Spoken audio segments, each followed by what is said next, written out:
What's up, homies? At this point, I was able to close over 750 high-ticket paying clients myself within my agency that I eventually got acquired by a strategic buyer for a multiple seven-figure buyout. And the number one reason that I was able to sell my agency was because our sales team was so dialed out. So in today's video training, I wanted to check out a couple other sales gurus, see what they're up to, see if we can gather and learn anything from them today. And then at the end of the video, I'm going to go over why I think introverts are the best closers on the planet. And if you're not closing deals online right now via Zoom or over the phone as an introvert, then I think you're doing yourself a massive misservice. All right, starting off with Mr. Andy Elliott. This guy is more of a car salesman. So when it comes to closing high ticket online, there's a lot that I don't agree with him with. So let's check out. Come here, grab you. Come up here real quick. So we're sitting in the dealership. All the numbers are out. What does that mean? That means he's got a worksheet, he's got a write-up sheet, he's got the trade evaluation card, he's got a credit application. He just served me numbers. I say, hey man, I really appreciate it, David. Thanks for showing me all the numbers, but I need to think about it. Go. Hey Andy, I appreciate that, I understand. I've been doing this a long time, and what I've learned is that when people say they need to think about it, it's usually one of two things. Now, it's either number one, the car, which I don't believe it's the car. You told me you love it. We went on a test drive. We had a great time. Number two, I believe is what it would be, which would be something's wrong within the numbers of the deal. So what is it that's concerning you the most, Andy? Would it be the price, the payment, or the trading value? Yeah, so I think that gentleman just did a great job there. And the cool thing was, I mean, he did that under a lot of pressure. So he was able to cut through the objection. All he was doing is trying to find the underlying objection, which was, is it the price? Is it the payments? So that he could cover it. Let's check out one more. Garrett, take your shirt off. Come on, Garrett. Take your shirt off, Garrett. Okay, now hold on. Now, Garrett's a killer. Am I right? Garrett, how old are you? 29. Garrett, does this bother you? Yes, sir. Okay, doesn't bother you enough. Because if it did, you wouldn't have it. Am I right? Yes, sir. I mean it. Now, come on, put your shirt down. We don't need this. You don't need this. You got kids? Yes, sir. 2 sons. Christ. One of the comments says the guy next to Garrett, like, this is a little bit too much. You know, I know Andy Elliott has like some good things for like car sales, but like if you're into car sales, being extroverted can do you more of a service probably than a hurt. But I think for online sales, closing Zoom, closing high ticket, being an extrovert is actually a huge disservice because people are in their introverted space. They don't want to be sold to. And the easiest way to tell if you're being sold to is coming across like an extrovert and the other person's going to feel that overemphasis of energy on you. And it's just going to feel like a cheap deal. So Andy Elliott, I think he has a lot of sales trainings. I think for SMMA and online high ticket sales, biz op, I think he's going to get 2 thumbs down for me. I don't think I would use Andy Elliott's training to close high ticket online. All right, let's check out another one. Let's check out Mr. JB, Mr. Jordan Belfort, Wolf of Wall Street. Today, Jordan Belfort will serve as a benchmark for future deals with Stratton Oakmont. You're back, bad time of year, right?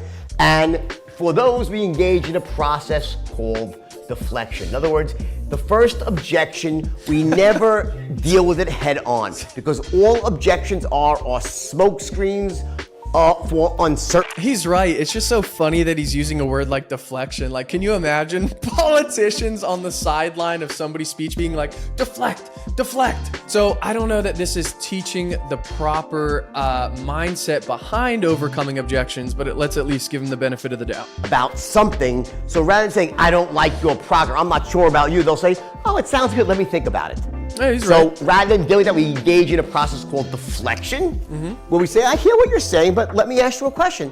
Does the idea make sense to you? No. Do you like the idea? In other words, we took an objection and we said, wait, I hear what you're saying. We're in rapport. But let me just ask you this, do you like the product? Do you like the idea? I'm not going to roast the Don. I'm not going to put the daddy here on blast. But I think this way of overcoming objections did so well in the 90s, and that's why he was able to make, what, like hundreds of millions? I actually don't know the number. But if you guys are so overt about overcoming objections, then you lose your best quality, which is selling like an introvert over Zoom. So basically what I said before, if you're coming across super extrovert and overt, you're not going to be able to put people in a frame where they can calm down and give you their actual objection. So if somebody said, yeah, Hunter, let me get back to you. I definitely want to do it, but the price is too high. I hear what you're saying, but let me ask you a question. do you like what I'm selling? I don't think that that solves anything. In fact, it just puts them back into this like adversarial, like, I don't want to give you the actual reason why I'm not going to buy because I can see what you're doing. You're continuously trying to sell me and it's getting old. Instead, what I would do is say, yeah, no, I totally hear you. That's not a problem. And by saying not a problem, you're immediately lowering sales resistance. Price aside, is it, you think it would possibly be the answer for you? And they'll be like, yes, absolutely. Yeah. Price aside, I see the value. I really want it. I just can't afford it right now. And now you can go into breaking up the payments, throwing guarantees if your company has it or your company has it, or some way to fund the deal to actually cut through. All right. And last one, and my personal favorite, I guess, is Grant Cardone, as you guys know, is my absolute favorite. 8% of your ad budget. Do you want to train your people? Do you want them motivated? God, bro. If so, if you're going to do this sooner or later, I'm going to suggest, and that's why I'm getting on the call, take time out of the equation and let's do this. Silence is so key on sales calls. And you can see that Grant is just powering this person into a sale, and it's not going to work over Zoom or over the phone at this point. Maybe this worked back in, this is 10 years ago, and you were able to overpower people into sales. But Grant literally here just asked the gentleman a question. He asked the prospect a question, didn't let him answer it, and then went right into his next thing. Silence is so key. If you're asking your prospects questions and not letting them answer it, even though it's like not a rhetorical question, you're coming off as an and an extrovert, and you're being very overt. You're not actually going to lower somebody's sales resistance. In fact, you're going to trigger it, and you're going to have them super adversarial with you and have them not give you their actual objections or reasoning behind their statements because they don't want to be sold to. The reason I got on the call was to assure you that I'm here to support you and help you. Again, he just didn't let the silence go. Look, He just jumped right back in. Tell him to fax me a contract. Jesus Christ. Carlos, I appreciate your business.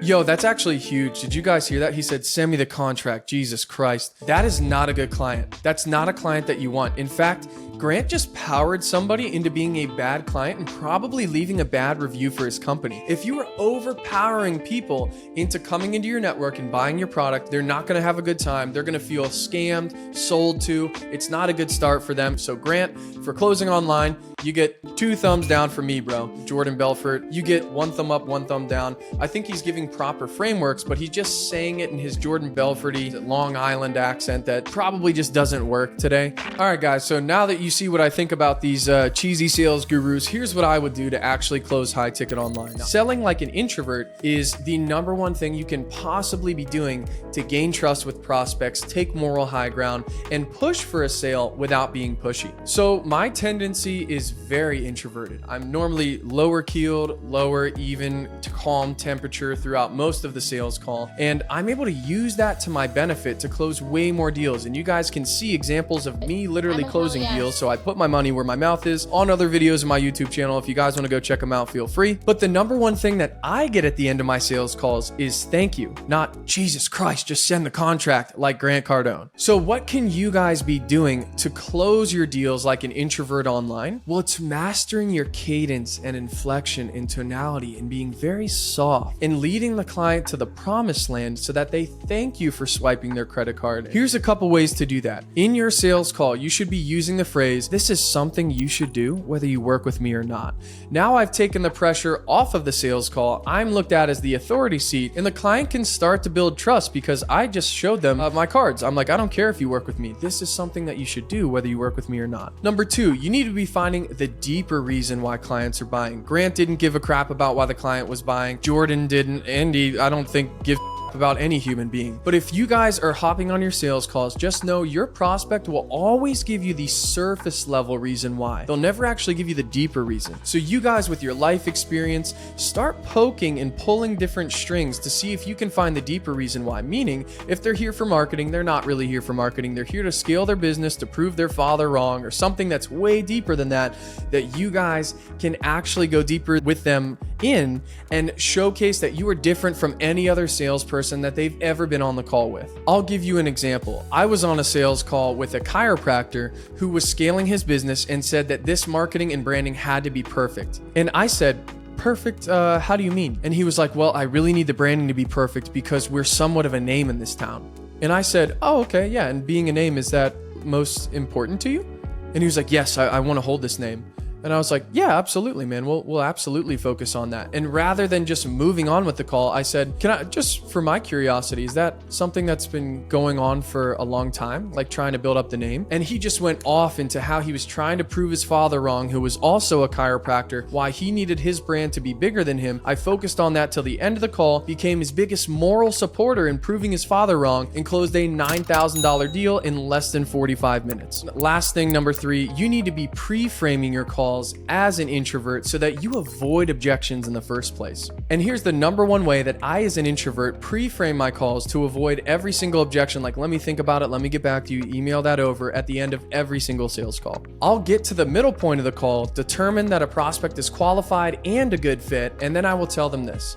Hey Hunter, yeah, it seems like you'd be honestly an amazing fit given that you already have ABC set up and you fit this qualification as well. Would you want me to kind of go into the nuts and the bolts of how the program works? Great. And before I do that, would it be okay if I ask for like a simple little favor before we hop in? Awesome. So I think there's really 3 things we could say at the end of today's call. Number 1 is, hell yeah, Hunter, I'm in. I want to change some lives. Let's grow my business. Number 2 is, no, it's not a good fit. And I want you to know, Hunter, that's completely okay to say no to me. I'm a big boy. I can take it. If it's not the right fit for you, that's completely okay.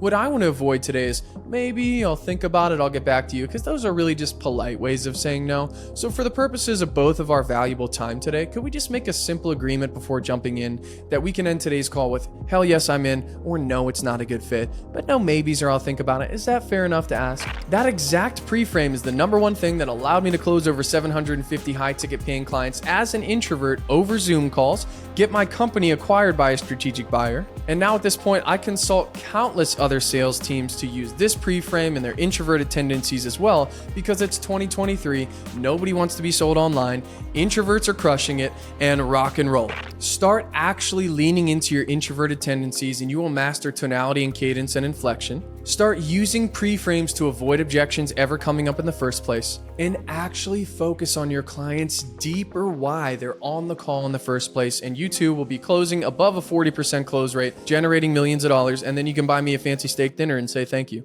Peace.